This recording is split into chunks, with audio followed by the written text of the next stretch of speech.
Question Everything was born out of a desire for curiosity, a love for people's stories, and a deep belief that through open and honest conversations, freedom can be found. Freedom from shame, from judgment, and from fear. So let's talk about the stuff we've been hiding from. Let's say the things we were told not to say. And let's ask the questions we've been wanting to ask, but have been too scared to. Because when we question everything, everything changes. Let's go.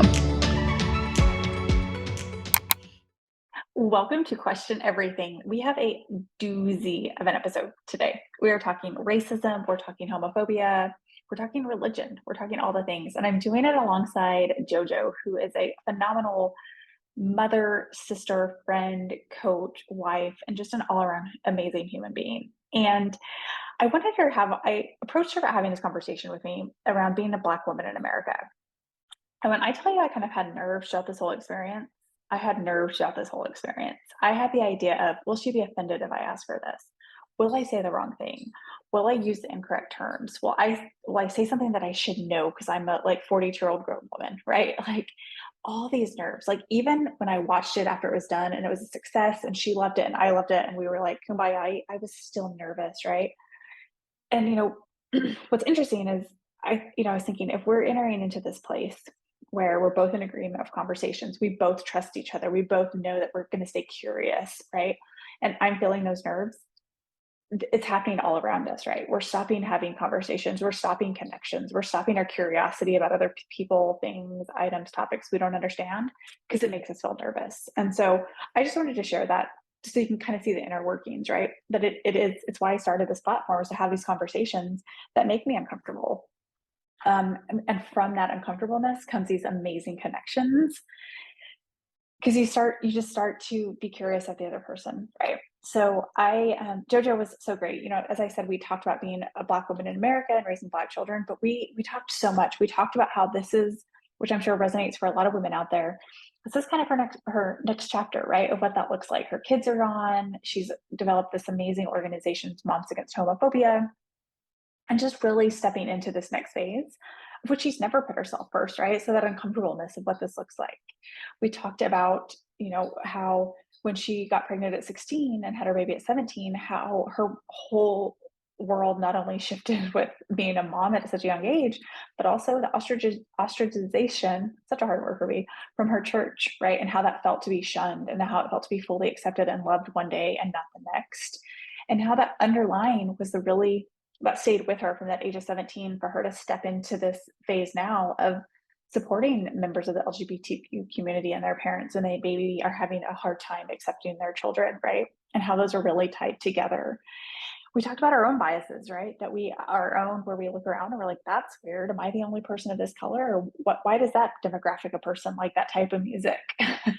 Talked about Cardi B. Can white people like Cardi B? I guess they can. We have proof of it from this conversation. But again, just having a conversation of what it's like to be different and what that feels like from somebody who's actually living that experience. So again, curious what you're questioning at the end, maybe around racism, around homophobia, around religion, around some of those beliefs that you're carrying with you.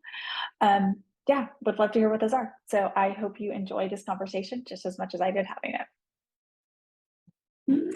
Hey, JoJo. Hey, Holly. So good to see you. You too as well. It's funny, it's like this coaching world, and when you have two kindred spirits, it's so interesting. You're like, I feel like I know you so much better than I probably do. So it's so good to see your face. I know. We talk about that all the time. We connect over the phone, but when you finally get the face with the voice, that kind of makes a difference. Even though my voice is kind of cracky today because I had a little head cold or whatever, but you feeling better? I'm good. Good. Good. Well, maybe, I wanted to have you on to this, my show being Question Everything, right? Having the conversations, talking about the topics that maybe we're feeling uncomfortable about, we don't totally understand. One, I thought of you because I love what you do in your organization, Moms Against Homophobia. I know that you're really involved, in that aspect as a coach and just an amazing human. And also as a Black woman, right? That's a perspective I don't know at all. Okay. So wanted to kind of, hear perspective, if you've got kiddos, you've got, I'm sure, nieces and nephews and family, what it's like to kind of send your kids out into the world, especially, in the world we're living in. Right. I think these conversations are important, and I can read stories and I can, talk to, but it's like great to hear from somebody. And obviously you're more than just that one demographic, but also kind of just learn more about you. Okay. I'm open. Yeah. I'm an open book. Now I may use some terms like them meaning that, not calling out names and stuff like that for privacy or whatever, but Absolutely. I'm open. Absolutely. Okay. Well, JoJo, tell me a little bit. I don't even know this, right? Tell me a little bit about, if you had to give a Cliff Notes version of who you are, who is JoJo? JoJo is somebody who, the best way I can, I guess, describe myself as being a very caring. The hat that I wear is somebody that's always looking out for the world. I mean, that's the best way you can sum it up. I'll look out for the world a lot of times before I look out for myself, and that's something that I have to work on. Yeah. I have worn many hats. I've been a licensed cosmetologist. I've been a single mom, married again, have 3 kids, have 1 sibling. I've done several jobs, and I'm just a person that just love people. I'm a people person, people pleaser. That's. Yeah. Oh, I love it. You take care of the world, right? Yeah. Which makes sense, because when I know you, you're always checking in on people, seeing how they're doing. You start an organization. I feel like you're like the little mother hen that has all her little peeps. That's me. Yep. I mean, I'm always looking to, I don't know, like I said, I find myself putting my needs aside, looking out for other people's needs. And that's something I'm learning now that I'm older, to start looking out for JoJo, because once children left and I was at home by myself and trying to figure it out. So sometimes I find myself trying to figure out, who is JoJo, or what does JoJo like? What are the things that she really likes outside of the things that everybody else like? Because I've had to, for so long in my life, I've had to maneuver around different pieces, taking care of a sick mom and stuff like that. So it's always what this person needs, what that person needs, and stuff like that. So now I'm at a different point now, figuring out what I need and what I want. So maybe I can save that question for a year from now and see what the answer is, see how much it's changed. Oh, I know. It's changing some, because I do know some of the things that I like. For one thing, I know as far as with career-wise, I don't like to be confined. So I know that much. The other piece is, I know that I guess you can say I'm a free spirit. I like to travel, like to meet people and stuff like that. So it's little things that I'm learning as I'm going along. I know that I like to be around water. Okay.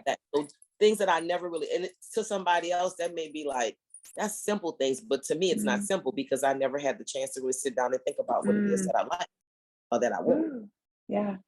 Because when did your last kiddo kind of like fly the nest? Like, when did you become kind of an empty nester? The last one actually was gone because he went to a boarding school.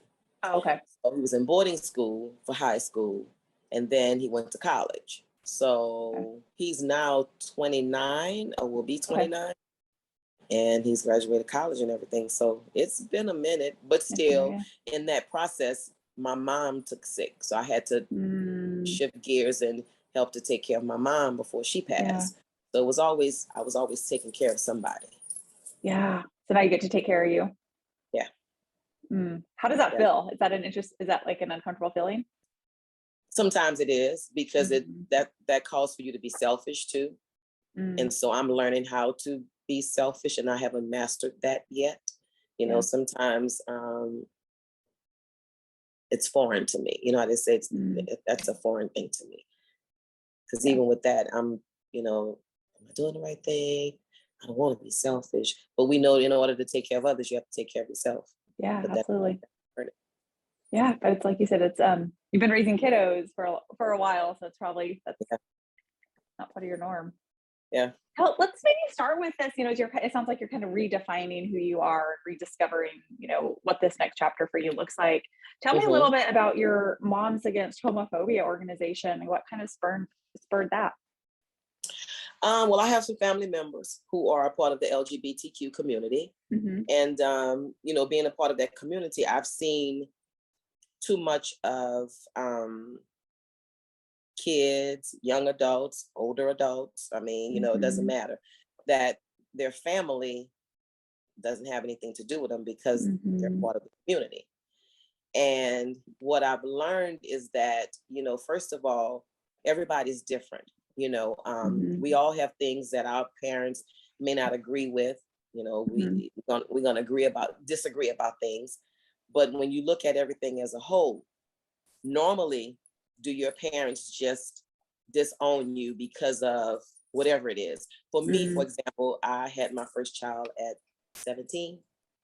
And so I was thinking about that and was like, well, did my mom disown me when I got pregnant? No, she didn't. So why would parents disown their children because they're gay?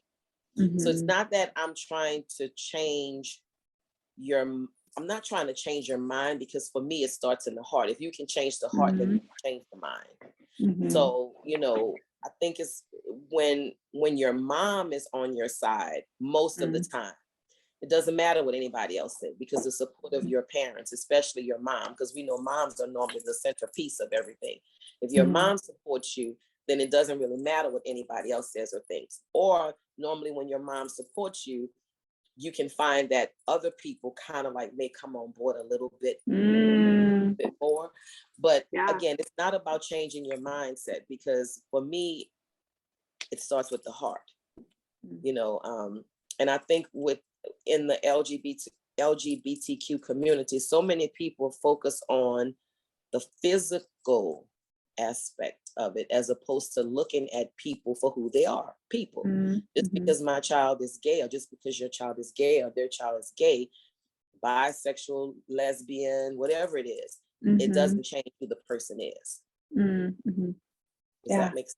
Yeah, no, thank you for sharing. And I'm curious, as LGBT, I also know you have a really strong faith, right? So how does, well, I guess kind of stepping back a little, what's it like as far as acceptance in the Black community? And again, I know this is your experience, your perspective. You can't speak for everybody on the planet, right? But what have you seen, the Black community and the LGBT community, how do those come together? Oh, it's hard in Black families, because for me, I'm just going to use my from what I've experienced. My mom, I've been saved since I was a young girl, and in the church community, I find that not all. So let me be clear with that before it gets out and everyone's saying, "Oh, she's saying all." No, not all. Yes, this is your experience. This is my experience. But in the church community, it's shunned on so hard, and it's taboo. It's the sin of all sins. My experience, they'll X out every other sin and make that sin the sin of all sins. You know what I'm saying? So it's kind of hard in the Black community, because people tend to think about what I'm going to say parents, well, not just parents, people in general. What are people going to think about me? I do this. What did I do to make them like this? It's not about making somebody who they are. They are who you are who you are. So in the Black community, it's gotten better. And when I say maybe it hasn't gotten better, because let me say this. If it's not in my backyard, then I'm okay with it. I'm cool with them. It's fine. But when it comes to being in your backyard, it's like, whoa, wait a minute, time out. It's in my face. There's something wrong. What are people going to think about me? This is that type of faith. Yeah. So, yeah. Ooh. Yeah. And then adding on top a woman of faith, how have you kind of reconciled all of those together? Would say it again? Maybe not reconciled is the right word, because I think if you said, typically, again, you don't speak for everyone, not accepted in the Black community. LGBTQ is not typically accepted in the faith community, right? So how were you kind of able to come to terms with that around faith as well? Well, when you have it in your family, like I said, it's different. and you start looking at things differently. So for me, you have to make choices or again, remember that we're dealing with human beings, first of all. And this is my family. And so I had to kind of like because when you talk about faith in Black community, a lot of times you hear them talk more about religion as opposed to faith and spirituality. Yeah. And there's a difference. So when I started pulling away from religion and started moving towards more spirituality, then you start to look at things differently. Because for me, you can't tell me that the God that I serve, whatever somebody else may want to call him, but the God that I serve is a God that's going to just throw somebody else away because they're part of the LGBTQ community or because they got pregnant at 17, 16, 15, whatever. So I had to pull away from religion because I was so embedded in the Baptist religion, the religion.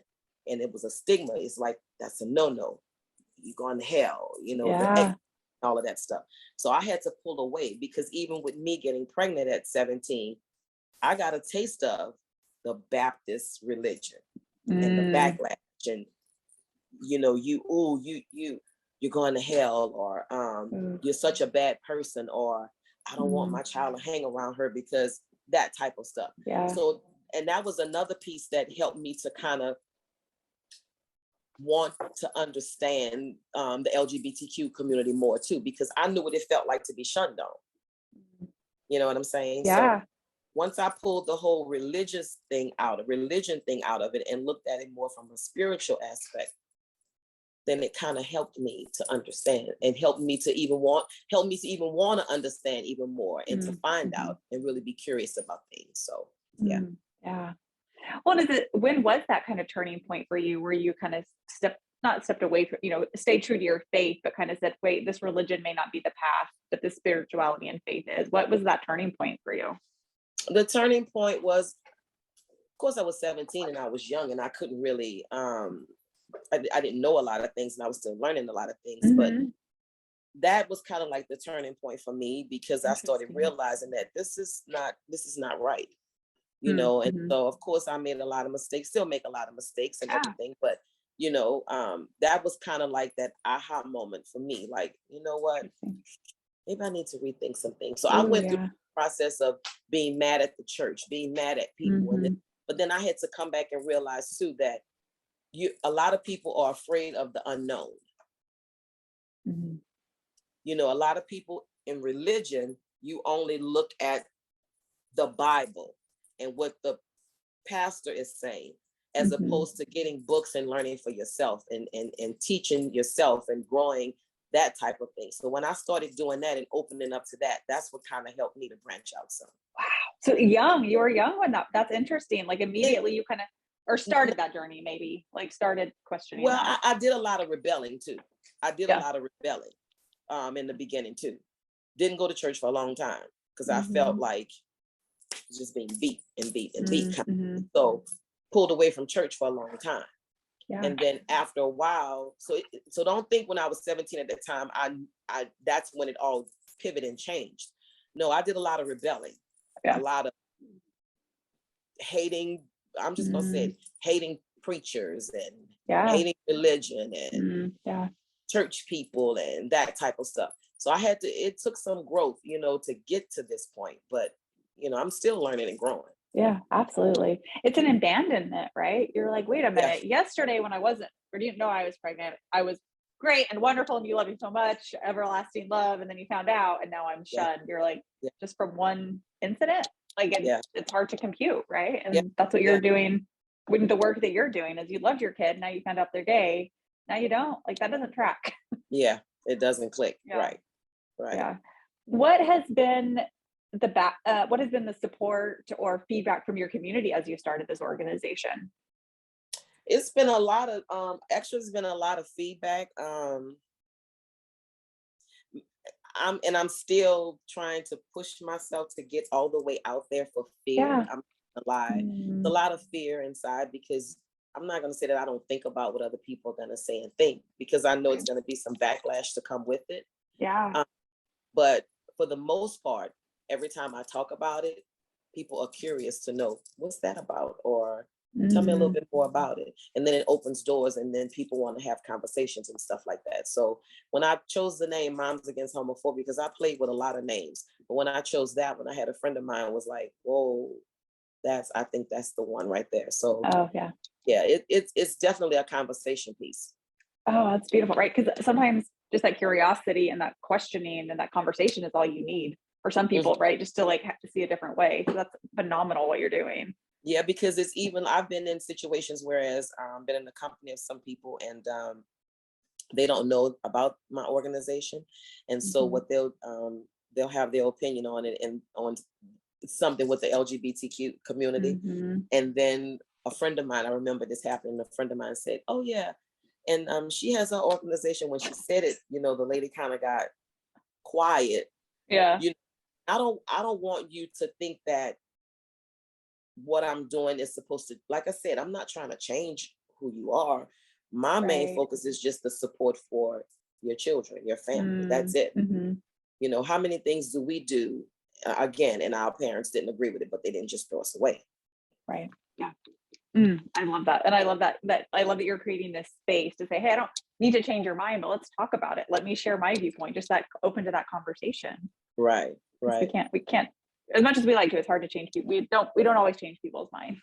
Right. And it's like I said, it starts with the heart, actually. You can't change your mind if your heart is hard. Yeah.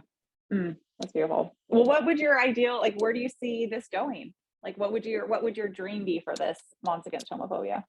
Oh God, my dream is to one day, I want to do some public speaking. If I can get out of my own head. Yeah, so always. It's always our own head. Right. So you have me doing this is kind of like my first little dab at it. But I do want to do retreats. I want to do seminars. I want to have like maybe places or talk to places where I can go in and do one-on-one coaching with parents, moms mainly, because again, I'm a mom and I can relate to some things, and also coach kids, adults, whomever is a part of the LGBTQ community.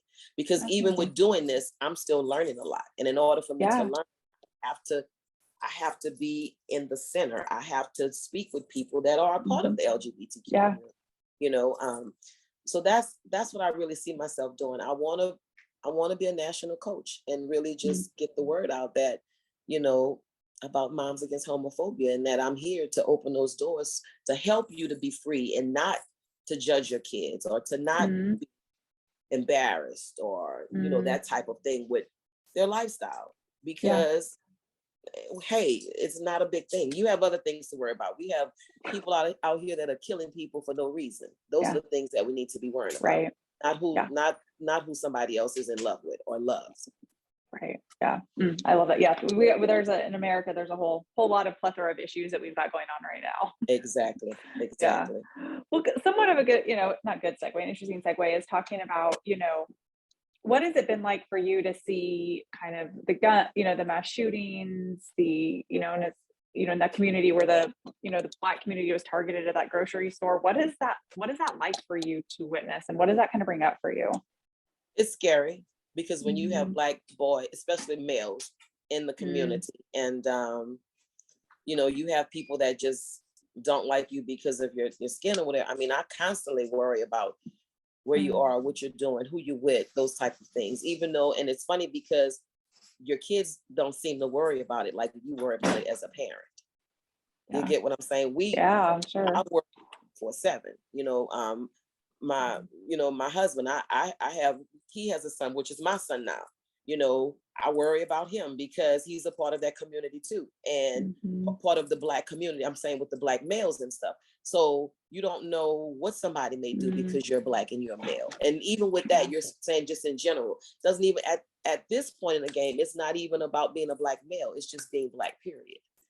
People are targeting because of your skin color, it's terrifying. It is. Yeah. So when you have kids and your kids grow up and you know that you can't shelter them or protect them like you used to, you know, when they were younger, you can kind of dictate, you can't go here, you can't go there, or I'll drop you off here, I'm picking you up here, that type of thing. They're grown now. So all you can do is just pray and just ask God to just protect them and keep them. That's all. Yeah. Because your youngest son is 29, is that right? And then how's the oldest? I have a 29-year-old son. My daughter's 34 and I have a son that's 36. Yeah. And still worry every day about them. Of course. And I used to hear my mom. I remember my mom saying that. I said something like, because it's funny because as a matter of fact, all my kids have said this too, because I've said it to my mom, I'm grown. And my mom's response was, you're grown, but I'm growner. And I'm going to always worry about you because I'm your mom. That's just what it is. Yeah. I'm growner. I love that. Yeah, I'm I'll always be growner. Doesn't matter how grown you are. Is that really a word? You make it is. Right. Oh, she made it. Well, yeah. It's, when you talk about you have them at home and then they're, adults, then that continuing to worry, over the past 10 years, do you feel like racism in the US has increased? Do you think it's gotten worse, better? What do you feel like has happened over the past 5-10 years? I mean, to me, it hasn't, it's not that it's increased. It's almost like it's acceptable to me.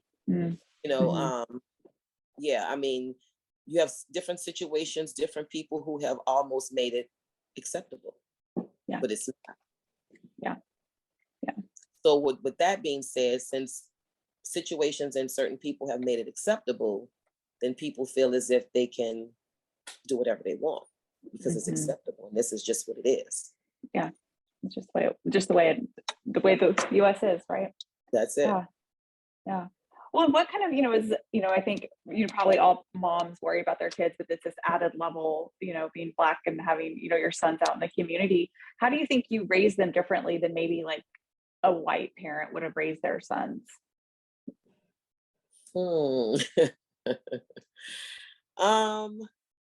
Well, I mean, in the Black community, we really believe in that spare the rod, spoil the child type thing. So for me, and from the people that I grew up with, we were always kind of taught that, I would rather for you to fear me, because when you go out in the streets, the police are not going to have any mercy on you. You know what I mean? Yeah. It's almost like, and I'm not saying fear is fear, physical fear and that type of stuff. I'm not saying that it was right or wrong, good or bad. That was just what we knew, For example, if we did something wrong in the Black community and my mom is not home, but my mom's name was Mary. And if Miss Dorothy was home, I didn't have to wait till my mom got home because Miss Dorothy was going to get me. And then Miss Dorothy was going to tell my mom that she got me. And then my mom is going to get me too when she gets home. So that's the difference. In the Black community, you knew that everybody was held accountable for everybody. Does that make sense? I'm making sure my kids are okay. I'm going to make sure your kids are okay. Whereas now in society, you have to be careful. You can't even tell other people's kids anything for fear of what they may say, what they may think, what they may do. Everybody doesn't feel like you have the right to tell my child something. But if something happens to their child, then they want to step in and say, well, why didn't you step in? Well, because you really don't want me to tell your child anything. So that's kind of like the difference now. Every adult in the Black community back in the days was responsible for all children. Now it's not like that. You have to be careful. Yeah. Was it like that when I was younger? Was it like that? Or when you were raising kids, was it like that? Yeah, it was like that. I mean, it started changing around, I guess you can say around that time, it did start changing. But for me, it wasn't, because that's the way I was raised. And that's all I knew. So if my children went with someone, they knew that whomever they was with, they have the same authority that I have.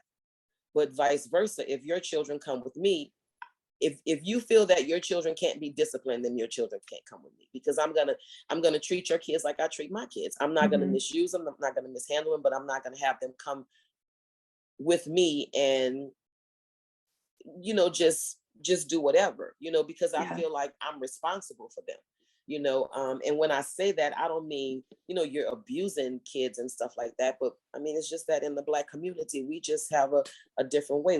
We take on that responsibility. When your children come with me, they become my kids. Nowadays, things have changed. Don't touch my kids, or don't tell my kids anything, or if anything is wrong, you come and tell me. Well, what happens if your child is with me and something happened? Do I wait until I get with you to tell you something is happening, or do you want me to step in and do something to kind of help the situation? Yeah, that's interesting. What do you think that shift is? Everything is changing. The world is changing. Yeah. You got to think about it. The world is changing. I don't know where the shift came from, but the world is changing. I mean, every day you think about everything that's changing in the world just from yesterday. Yeah. Yeah. You just never know. And then what makes it even harder is when, you have lawmakers that are telling you how to raise your children. But then if your children are out of hand, then they want to say, well, where were the parents? But you won't allow you see what I'm saying? Yeah. So, excuse me. So that's just like with the whole abortion thing. You're going to tell me what to do with my body. This is my body. Yeah. Yeah. And that, I mean, that's always, the abortion thing's interesting too, right? Because like, okay, so you're telling me, but once the baby gets here, you want nothing to do with it. There's no support, there's no help, there's nothing. And then it can get shot when it goes to preschool, so that's right. But you have that baby, like it's that whole, it's interesting because it's almost, because what I heard too is it's like back when you were a kid, it was, and even when you raised your sons, right? It's like, I've got to be super fierce and protective with you within our household so that you will learn these lessons, because this outside world is not going to be as kind. And even with my daughter too, because I have a daughter, and my daughter as well is the same thing. If I'm leaving my daughter in your care, I'm holding you responsible for making sure she's okay. And that means if she's out of line, then I'm holding you responsible to correct her. Yeah. I mean, because it may be something that needs to be corrected and you may not be able to wait until you get to me to correct it. So I'm trusting you to be able to step up and be the adult in the situation. Right. Good and not good and bad, right? Like keep her happy, and also when she gets out of control, like discipline her a little, both ways, right? That's right. Yeah. So do your kids have any kids? Yes, I have four grandkids. How has that been for you? It's fun. It's different. Grandparenting is different from parenting. You hear that all the time. Yeah. Grandkids get away with stuff that your children didn't get away with. That's what they say. But it's different. It's interesting. And each one of them, all four of them are different. So when you're around all four of them, you see all the different little personalities. But it is true. It's a different type of love that you have for grandkids. You love your kids, but grandkids, and I guess it's because I believe that saying, I can do what I want to do with you and then send you on back home. Yeah, you're like, that's the same thing as being an aunt, right? They're like, you're so great. I'm like, yeah, because I get to go home and like sleep in. Right. Like, of course I'm great. Like I get 2 hours and I'm out of here. That's right. I can send it all back to you. Yeah. You would be really great at doing if you only had your kids 2 hours every 3 weeks, right? Well, tell me, what do you wish that, talking about, racism has gotten more accepted, especially with past administrations and the key leaders around that. What do you wish, like, again, this is general, but what do you wish like white people knew about the current landscape for Black people? Well, I mean, to sum it all up, I just wish that we're not going to lump absolutely, bubble, but just to remember, again, we're going to go back to the LGBTQ community. It's the same thing. I'm human. Yeah. We're actually all one. We come from the same creator. I pump blood just like you pump blood. I hurt just like you hurt. So when you do these things, it hurts. And I'm human. And everybody at the end of the day, we all want love and acceptance. But I think, with the whole racism thing, it's deeper than that, because to me, it falls up under people who are racist. Well, let's be clear with this. I think everybody has some form of a little racism in them. And when it's just that, when people realize, and when I say that, that's just like saying, I don't necessarily like all Black people. You know what I'm saying? It's the same thing. I don't, just because you're Black, that don't necessarily mean that I like you. But I'm not gonna walk out there just because you're Black and I don't like you. I'm gonna take a gun and just start shooting. Just because. Right. So that's where it gets totally out of line. It's almost like you want to just eliminate people. And I think it's a lack of love for yourself as well. It's a lack, it's ignorance. You don't want to even take the time to get to know the person. You don't even want to get the time to it takes to get to know me as an individual outside of this color. Because this is the shell. Yeah. That's not what's inside your soul. Yeah. Yeah. And it's so interesting because it's kind of funny. It's kind of I had you to talk about this, that we're always more than our labels, right? Like, you're more than like a Black woman. I'm more than like a gay woman. Like, we're so much more than like this like package that we present, right? Right. And I think so often, but it's also easy to identify people that way too, right? And they're in those buckets. And then all of a sudden you're like, wait, I've just like segmented my whole life out into stereotypes and not really said, oh wow, like JoJo and I really connect on like cooking or travel or whatever that looks like, right? But it's just this, and that's what they say, we have labels, right? Is it helps us like identify things that we like or we don't like. But then it's like, and I love you talk about the bias, racism, right? Like, I think people are like, I don't see color, or I have no bias, and you're like, that's bullshit. We all carry something. All see it. What color you are, where you're from, everybody has. So I think it's kind of stepping into that and owning it a little. Which is uncomfortable to do. Exactly. And think about this, like I said, it's just a shell, because you can have a clone of me, white, but you would love, the racist people would love that person because of the color, but they're exactly like me. It's just that the color is different. Yeah. Oh, that's what I'm saying about not even taking the time to get to know the person before you X them out or say, I don't like them. What is it that you don't like them? You don't even know them. The guy that did the shooting, you didn't even know those people in the grocery store that you did the shooting with. One of those people could have been the exact image of your grandmother, just a different color. Yeah. It's like if we had carbon copies of ourselves in all different colors and shades and sizes and beliefs, like what would that look like, right? That's right.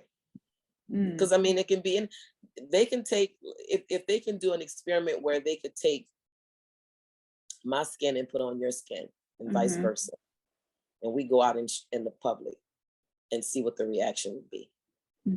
You would be the same person. It's just that you have the brown skin on. What's the difference? Yeah. But I bet I would feel different, right? Like, I bet that I would go somewhere and I'd be like, I bet I think I would feel different. Yeah. And I would too. Yeah. Because it's really, I'm sorry? It's a natural thing. But think about, have you seen any of those clips where they show those kids, the little kids, and they're best friends, one is white, one is Black, and they run up to each other and they're just hugging it. They don't know anything about that. No. They're taught this stuff. This is stuff that you're taught. Right. Yeah, because then you're like, oh, like my friend's Black, just like my friend has brown hair, or they've got blue eyes. Like, that's just with the kid. That's just who your friend is. Yeah. And one of the kids even said it. He said, he kept saying, well, we look alike. That's my twin. Because they don't know anything about that. That's what they're taught. 2 eyes, a nose, mouth. That's like, we're. And I mean, you talk about, you've seen racism, you've seen homophobia, you've seen, abuse of religion, or, this misuse of religion, maybe. In any of the circumstances, have you ever met a person that seems happy with themselves in those situations? let me rephrase that question. That was very, I guess, like, when you see somebody who's racist or homophobic or abusing religion, like, you can tell they're not happy people, They right? pretend to be happy. Yeah. And there's this like so what do you think is kind of that underlying, that you've seen in your experience, that underlying characteristics of people who do have kind of this hate in their heart? They're not sure of themselves. They're questioning things about themselves. Mm-hmm. They're basing things on maybe experiences that they've had, or experiences that they've seen other people, things that other people have gone through. They're taught this. It's a lot of times it's a taught behavior. Think about it. A lot of things that you do, you're taught to do these things. We just talked about that with the two kids who said that they're twins. You're taught this kind of stuff. You don't come out of the womb knowing these type of things. Right. And so when they're put into certain environments, it kind of triggers something for them. And it's fear-based too. Let's just keep it real. It's a lot of fear. It's the fear of the unknown. I don't know and I'm just saying this in general, not me per se, but I don't know what it is to be gay, or I don't know what it is in that community, but I'm too ignorant and too close to even find out more about it. Yeah. Does that make sense? Yeah, no. And I think it's like you said, they don't know who they are. It's an insecurity. I think, I feel like usually it's, when somebody really, it's an insecurity. It's like you said, a fear of the unknown. And it's if I have this belief and this belief is wrong, what else is wrong? I think that's a lot of it too. Right? Like, I don't like Black people. They're X, Y, Z. And you meet somebody, you're like, crap, she's great. I love her. She's my new best friend. Like, if I'm wrong about Black people, am I wrong about my faith? Am I wrong about my sexuality? It can like disrupt somebody's world. Yeah. And then it's the fear of not looking, of looking a certain way too. Because if you've been taught a certain thing and here it is, you come back and you're challenging what you've been taught, there's some backlash that comes with that too. Yeah. So it's the fear of what the backlash, what are people gonna say? What are people gonna think? And I know people say a lot of times, I don't worry about what people are gonna say or think. We all have a little bit of that in us too. Yeah, absolutely. Even when we work on it, right? Something I work on all the time, and I'm like, still comes up all the time. Comes up some kind of way. Yep. Well, and I love that you said that too, because it's not only, we forget that as adults that we are still carrying around what we learned as kids and our trauma as kids. Like, we forget that half of the stuff we do as an adult is what we picked up when we were 6 years old, 8 years old, and so you're having these adults that are going to, possibly go against their community because they were raised to think X, Y, Z. And it's not just their beliefs. Like you said, it's challenging what their parents taught them, what their friends are all about, right? And you have to go to your community and say, hey, like, gay people are bad, Black people are really cool. And then they're like, wait, that's not what we believe here. So you have to disrupt that system. That's right. You have to disrupt that whole system. You have to disrupt your mind thinking. It's like you have to reprogram yourself. Yeah. Yeah. And you live in Atlanta, right? Is that do you live in a predominantly kind of Black community? Actually, well, where I live is it's a mixed community where I am. I'm originally from New Orleans, but yeah. That's right. Okay. Yeah. It's, and this is something that I had a hard time, but not vocalizing. So we were in, Norway, we were in Austin, and we were in Houston. And, Houston, I think, is the second diverse city or the most diverse city in the US. But I realized how white Austin was, but I didn't realize it till we got here. And I would go to a place and I'd be like one of the only white people. And I noticed it, right? And then I felt bad. I'm like, I'm noticing this. I'm like, well, that's okay. It doesn't mean anything. Doesn't mean any, started that questioning, but I was like, oh, that's what it would be like to be somebody as a minority and come in most of their life. Exactly. Right. But for me, and it was just more of an interesting, I was like, huh. And then now I'm like used to it. But at first I was like, oh, that's interesting. So what was the feeling when it first? It was more just an observation and I think it was more of an observation of how did you notice that? Right? Like, so are you just so used to like a white community that, and there's some like Indians, it wasn't, but it was just really interesting. I don't feel like I didn't feel unsafe. I didn't feel judged. I didn't feel othered, I guess.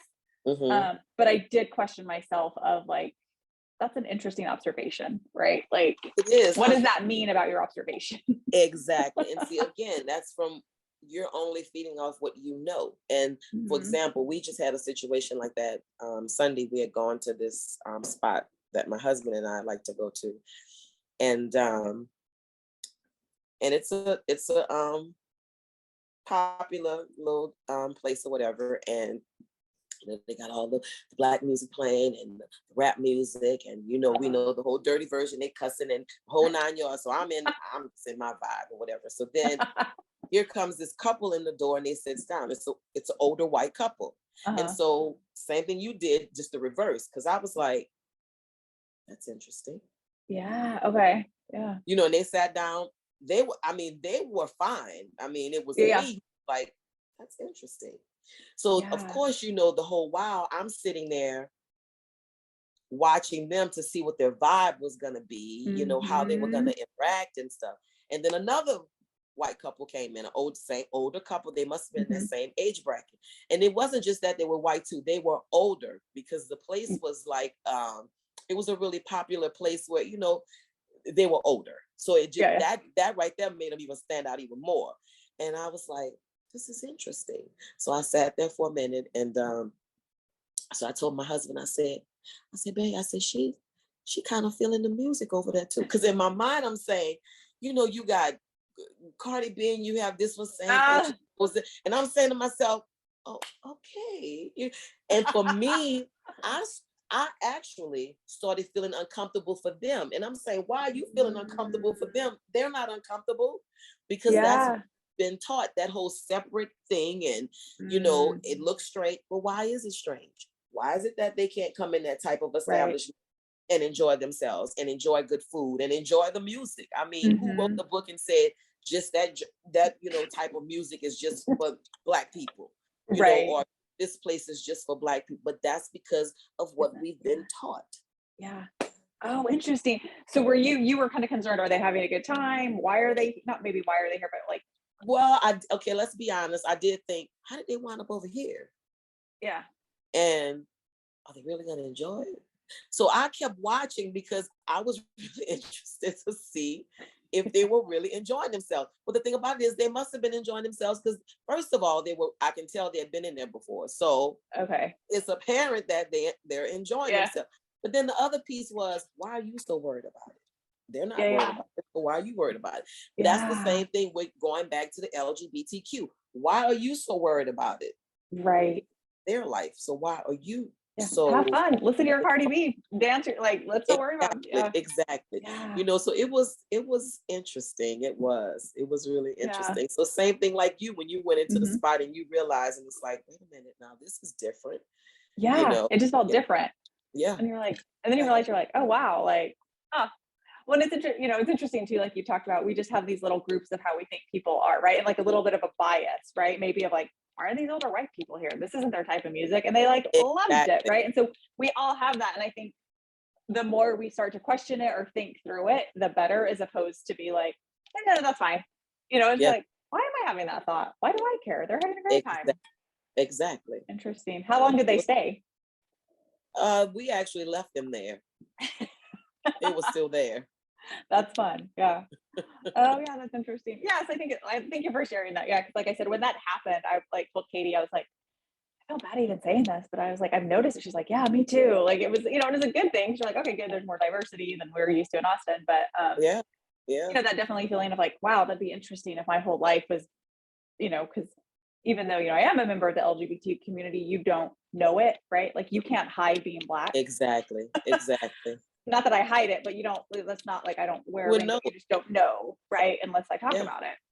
I remember somebody saying to me, I don't wear a sign up saying, hello, I'm gay, woo, woo, woo. So, do you walk around wearing a sign saying, hello, I'm heterosexual, here I am. Right. Look at me doing straight people stuff. Right. So it's crazy. It's crazy. Yeah. Well, being mindful of our time, before we kind of wrap up, just based on this conversation, anything that's kind of coming to you that you'd want to share, either about the work you're doing or about what we can do as individuals to, work on healing our country? Any sage advice? Well, I mean, these type of things are really good. These type of conversations are really good to put out to the community, because people need to hear these things from ordinary people. you know. So this is really a good thing. I would love to do another one of these with you. Absolutely. Because it's called awareness. You know, I'm Yeah. learning, you're learning. And, you know, as far as with me, with Moms Against Homophobia, you know, I do want to put it out there more because I want the work to get out. I want people to know that it's okay. It's okay for moms to have those feelings of fear and shame and like that. That's natural feelings. However, you have to get past, you have to find a way to get, then again, you don't have to do anything, but it would be good to get past those feelings and move on to the next, because what you're doing is you're missing out on a lot of stuff when it comes down to your children, your family, or whomever it is. You're missing out on a lot of things. You're missing out on the individual as a whole, you know. And it's also damaging, the damage that you're doing to people, to your family. It's really damaging. So I would love to do another one of these with you. Yeah. Sure. Oh, you have a standing invite always.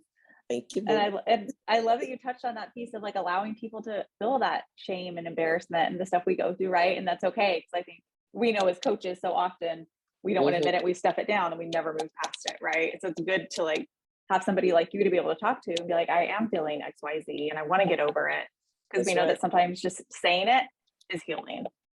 I mean, even like I told you, getting pregnant at 17, getting pregnant at 16 and having him at 17, I went, it's the same emotions. I went through the guilt, the shame, grief, you know, because the grief part for me was I'm grieving the little girl because I'm not a little girl anymore. I'm getting ready to be an adult. I'm getting ready to have a child, you know, so it's the same feelings, but you have to find a way to move past. And again, you don't have to do anything, but it would be good to find a way to move past it, because how can you grow and how can you really be a thriving individual if you're harboring all of this stuff? Yeah. Ooh, that's good. And then last question for you. What are you currently questioning in your life, in the world? Is there anything you've got you kind of currently questioning? Sometimes I do question, am I moving in the right direction with my coaching, and or am I really doing the right thing with the Moms Against Homophobia? I do question it sometimes. I'm not gonna lie, I do. But then when I do that, God always drops a nugget in my lap and like, here it is. That's confirmation. Nope, you're doing the right thing. Keep going. It may not look like you want it to look, but it looks like it's supposed to look. Yeah. Well, as somebody who's been on the outside watching you, I think that you are right where you need to be and you have a gift. So continue to share it. Thank you, baby. So good speaking with you, and you have a standing welcome on the show, and we will talk to you soon. Thank you. Love you. Love you. Bye, JoJo. All right.